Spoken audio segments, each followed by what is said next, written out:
दोस्तों एक तहलका अपडेट खेसारी लाल यादव की तरफ से जो कि हाई लेवल ये सॉन्ग है, जो तगड़ा लेवल का ये सॉन्ग है, जो कि आप लोग का बीच में ये रिलीज होगा हम बताएंगे। तो आप लोग इस वीडियो में बने रहिएगा अंत तक, आपको हम बताएंगे ये गाना कब रिलीज हुआ और किस चैनल से रिलीज हुआ। तो इस वीडियो में आप लोग बने रहिएगा। तो हम बताना चाहेंगे जो आने वाला था खेसारी लाल यादव जी का और सपना चौधरी जी का साथ में सॉन्ग, वो तहलका सॉन्ग है जो रिकॉर्ड हो चुका है, जो कि पूरा फाइनल वीडियो बन चुका है। जो कि इस बार हरियाणा सॉन्ग के साथ बिहार वाला भी ठुमका लगेगा, हरियाणी ठुमका के साथ बिहार वाला भी ठुमका लगेंगे।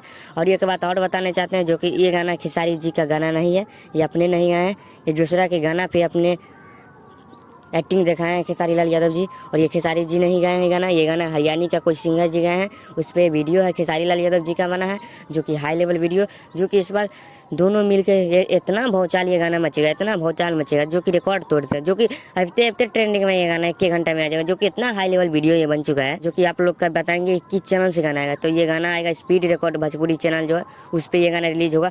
तो ये गाना का टीजर आप लोग का बीच में ये जल्द आने वाला है टीजर, तो आप लोग रेडी रहिएगा। आप लोग का बीच में टीजर जल्द, यानी कि जल्द से जल्द आप लोग का बीच में, तो आप लोग का बीच में यानी कि तैयार रहिएगा, जल्द ये पोस्टर आ चुका है और टीजर भी आप लोग का मिल जाएगा। तो मिलते हैं अगले वीडियो में, तब तक के लिए जय हिंद।